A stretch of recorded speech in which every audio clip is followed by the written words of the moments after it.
The morning it happened, Austin looked like a postcard.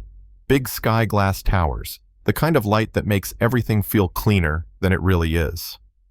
I was on level 41 outside the elevator bank at Hale Dynamics, holding 2 leather folders I'd triple-checked like my life depended on it. My boss, Mason Hale, the guy whose name was literally on the building, was supposed to ride down to the car shake hands at a hotel and marry into a dynasty before lunch. He wasn't marrying for love. Everybody knew that. Hale Dynamics was merging with Whitaker Holdings, and the bride Sloan Whitaker came with an empire and a father who could move markets by clearing his throat. My job for 4 years straight was to keep Mason fed on time and bulletproof. I was good at it, quiet, invisible good. Executive assistant on paper, ghost in practice. Rowan's schedule, Mason's voice cut through the lobby noise. He looked like money in a navy suit, tie too tight, eyes a beat too tired. I lifted the folder. Board review wrapped media window down to 8 minutes, car at the curb, vows at noon. You're cutting it close. He almost smiled. Story of my life. We stepped into the elevator. Doors slid. The box hummed. I watched the numbers drop: 40, 39, 38, and then the whole thing hiccuped and died. Lights flickered. Silence except for a little buzz behind the panel. I hit the emergency button. Nothing. Tried again. Still nothing. He leaned back, palms flat on steel. Of course. Today. I said the wrong thing, or maybe the truest. Maybe it's the right thing. He turned one eyebrow up. You don't do fate, Rowan. I don't, I said, staring at the seam between the doors.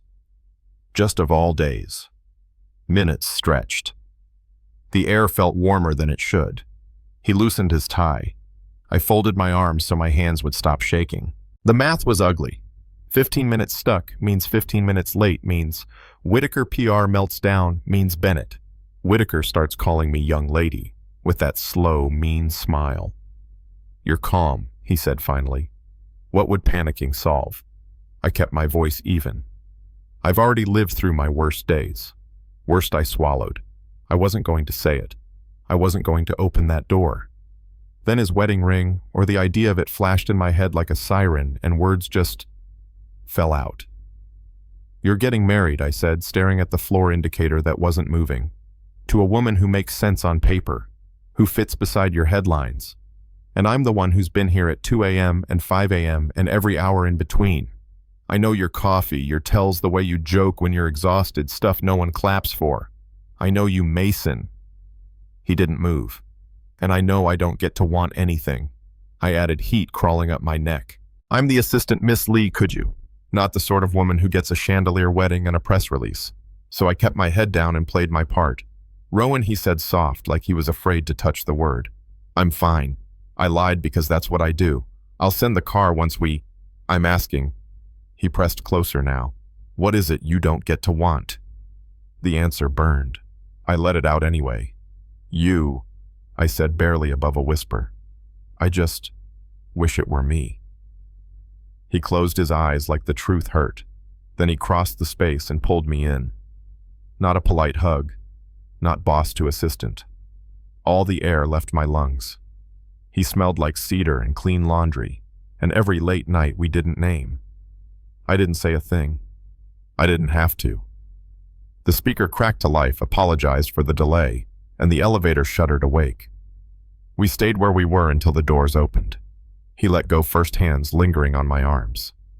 I have to go, he said, but not like a man eager to get anywhere. I nodded, autopilot engaged. I'll handle the calls. He walked out into the bright world that's always been built to receive men like him. Drivers, cameras, doors opening on cue, while I went back to my desk and stared at a blinking cursor that looked exactly like a heartbeat. At the hotel, the Whitakers had arranged perfection with aggressive precision, cherry blossoms, crystal, a string quartet that probably rehearsed silence. Mason asked for 10 minutes alone with Sloan.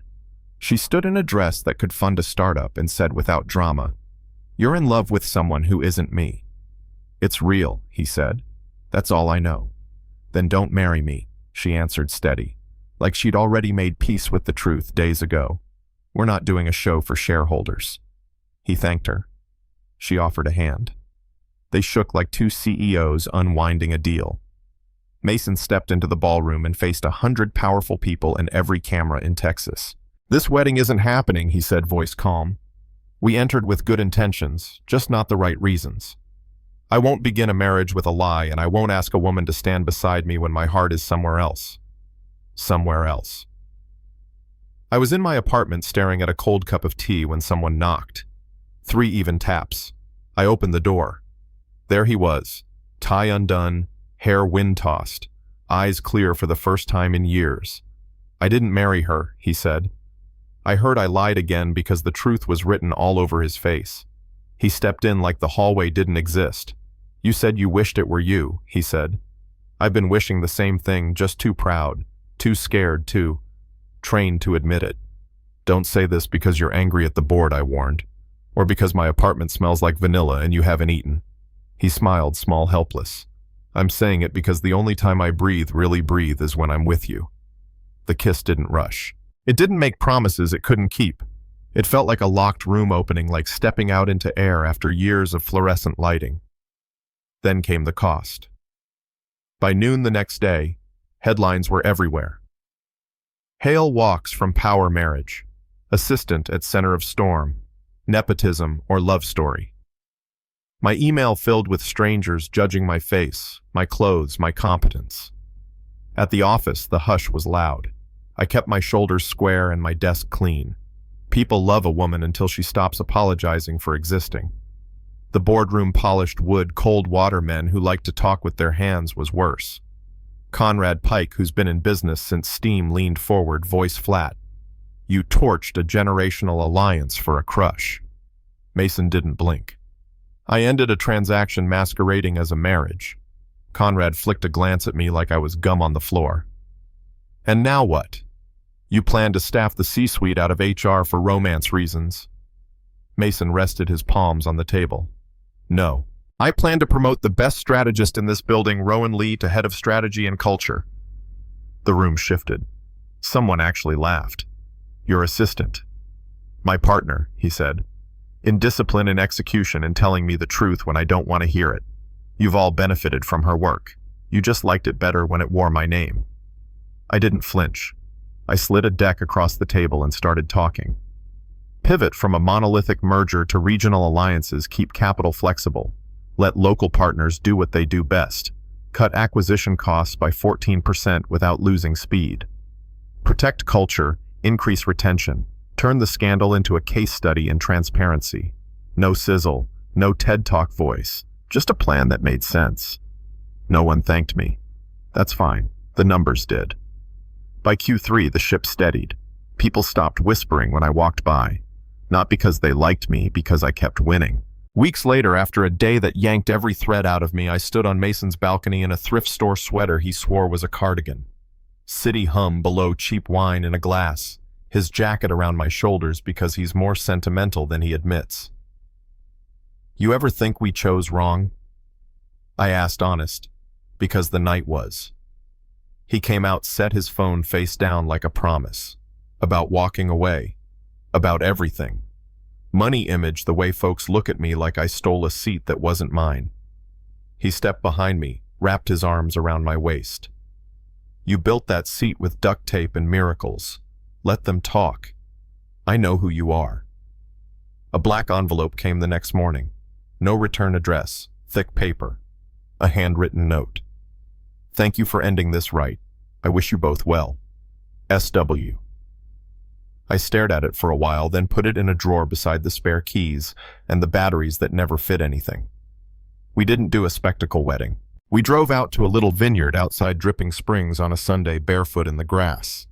10 friends a barbecue afterward that ruined my dress and made me laugh so hard I cried. No press, no performance. He wrote vows on a napkin. I wrote mine in the margins of a grocery list. We promised small things, kindness when we're tired, honesty when it's inconvenient, coffee the way we like it. At Hale Dynamics, walls changed. Photos went up of regular people's big days. We built a mentorship program that sent kids from the East Side into internships with a paycheck that could pay real bills. I hung a black and white photo of an elevator outside my office, a little plaque under it. 30 minutes can change everything. Some nights after a board meeting where I had to smile through someone explaining my idea back to me louder, we get home, kick off our shoes, put Coltrane on and sway in the kitchen.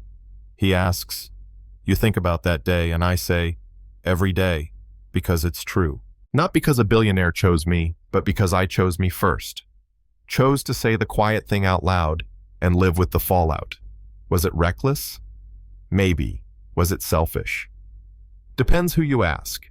We didn't rewrite every rule, we just refused to pretend. That's my story. If it were your daughter, your son, your best friend, would you call it love, or would you call it arrogance, dressed up as courage? Drop your take in the comments. Tell me what you've seen. Real stories, where power, reputation, and love got tangled up. Hit like if you felt the turn in your chest when the elevator stopped. Subscribe if you want more ugly, honest wins. And tell me, in a world built on optics, what does choosing the truth cost where you live?